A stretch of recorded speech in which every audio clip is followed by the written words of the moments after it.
Okay, okay, we are going live. Good evening. Welcome to Follow Mind Speaks. I do apologize for my late tardiness. It's nothing to do with disrespect. It's to do with who I am as a person. I've been wanting to do this video this live stream for a very long time, but I have to be candid. I'm a coward, and it's taken a while to start.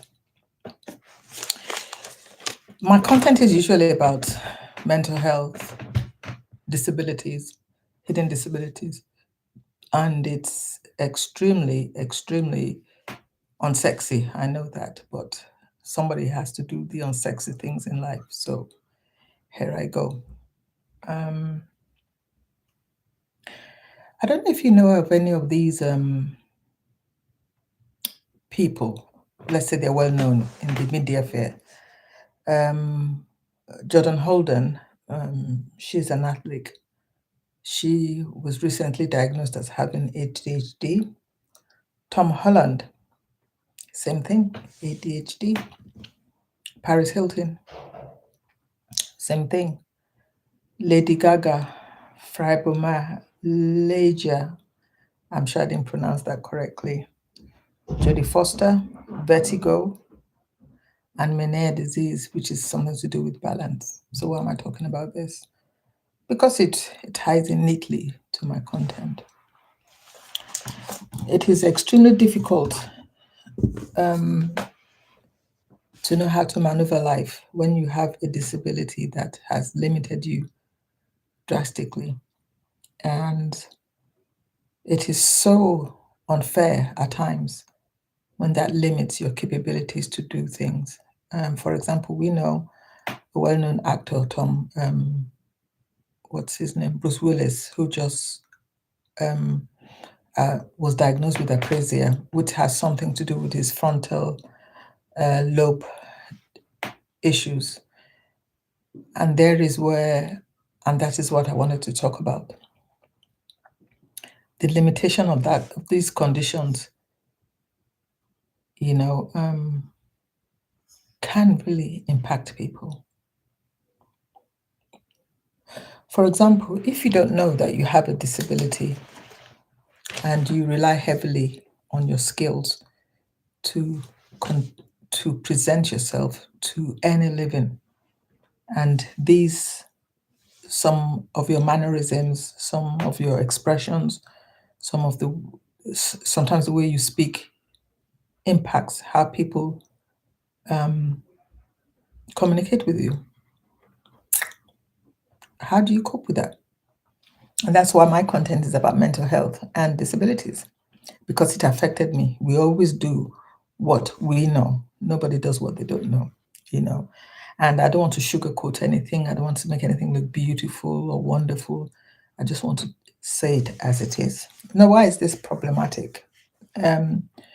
When something remains hidden and you act in the outside world in the real time, you act as a certain way that makes people look at you a certain way. If you don't have beauty, if you don't have youth, if you don't have wealth to sugarcoat those limitations, you're done for.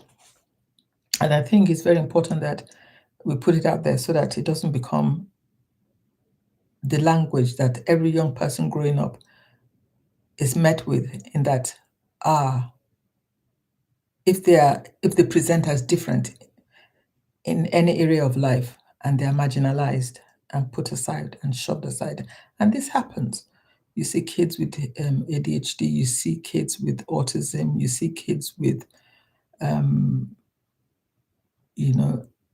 dyspraxia, you see kids with a lot of things, and people judge them based on how they come across, but they don't know they have those disabilities. And I have to say that that ties in with the childhood trauma, what you faced when you were a child, or what you didn't face, or your culture. All these things combine to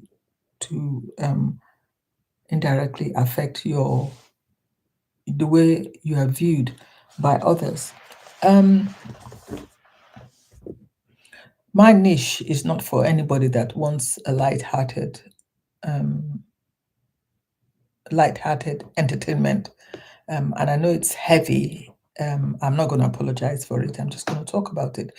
And why do I talk about it? Because I wish somebody had spoken to me about these things when I was growing up. You know, for example, this year, I put a lot of effort into research to try and find out certain issues that really bothers me, you know, in terms of why people react to me they do. This is not something that anybody likes talking about. But at times, if you don't talk about it, you never learn more.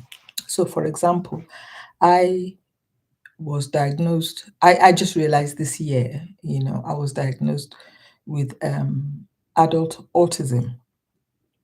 Can you imagine that? As an adult at my old age, with my gray hair, I have autism. And I didn't know that. You know, I always used to come across to my family, to friends, as being brash, you know, insensitive, um, too specific in my needs, until I realized that it's because of this, for example, like my sensory needs. I cannot stand certain sounds, certain smells, you know, certain textures. I mean, it's, for example, this cardigan that I'm wearing, the grooves, the layers on it are very, very comfortable to me when I touch them.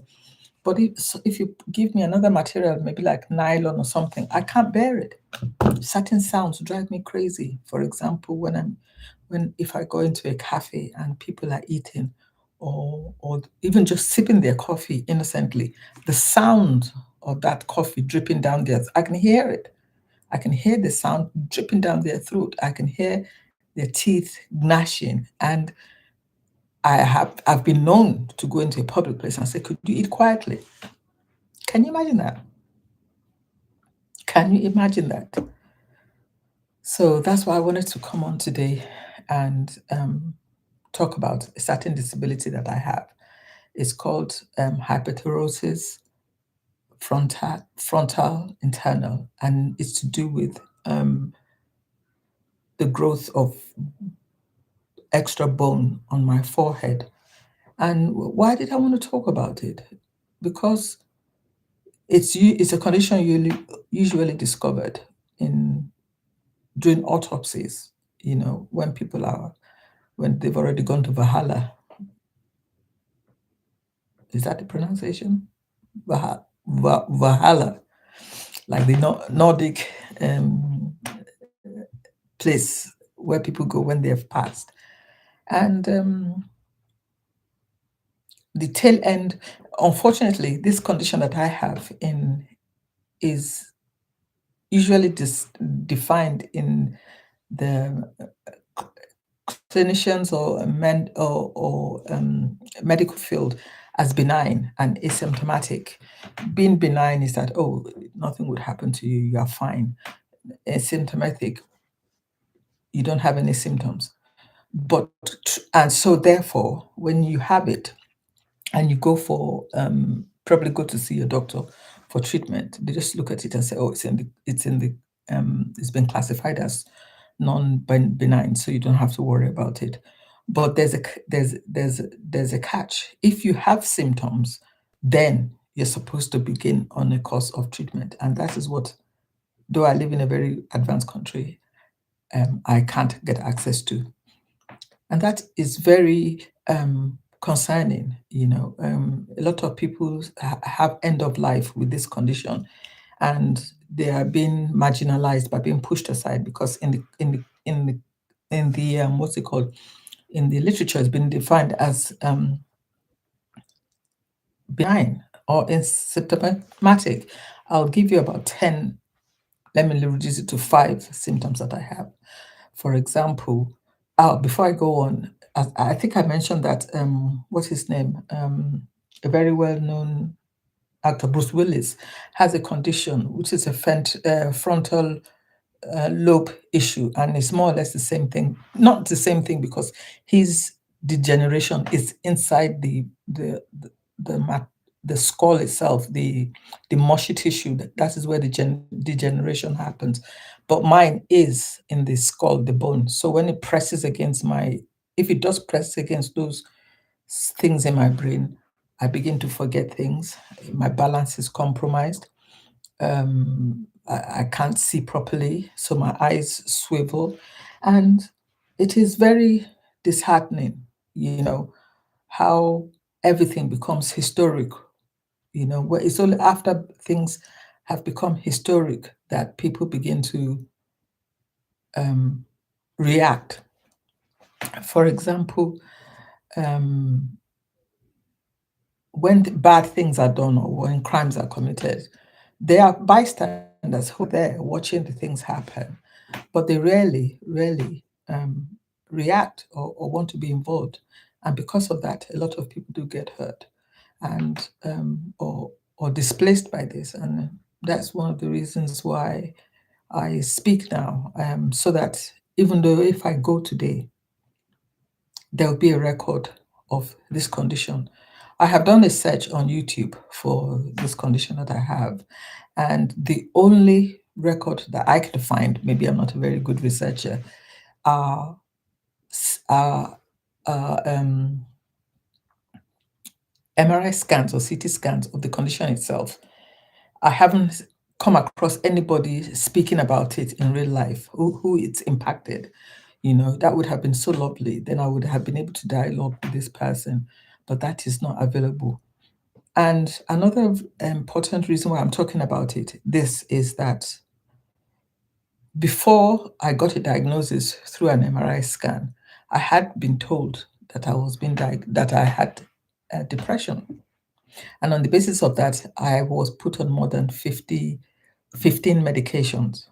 And the impact of that is overwhelming because every area of my life was impacted. And because of that, I was less than, I was less than. And that in itself is scary, you know.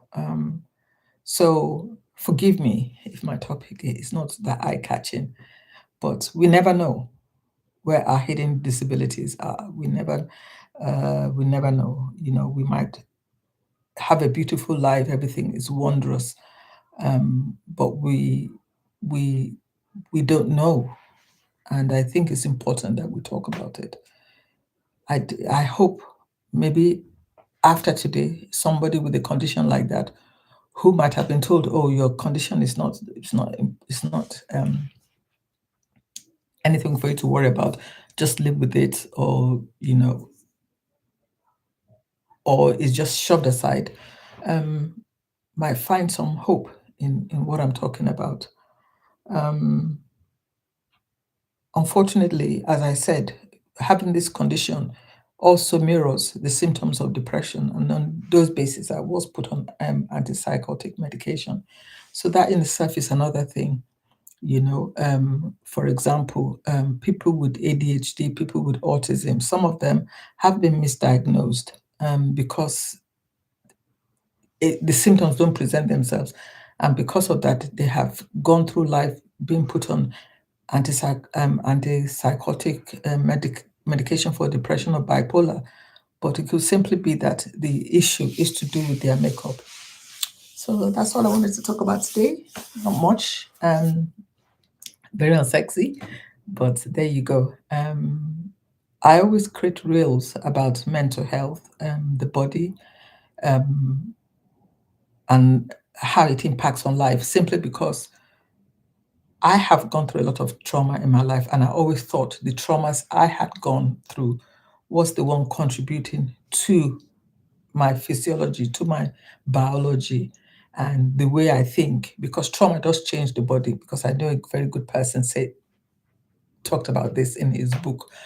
Um, his name is Bessel van der Kolk, and he did talk about how trauma changes your body. And I always thought that that was the problem. I'm not saying the traumas are irrelevant, but there's also something else involved in it. So that's all I'm going to talk about tonight. So you have a wonderful evening. My name is Fola, and my channel is Fola Mind Speaks. Have a wonderful evening.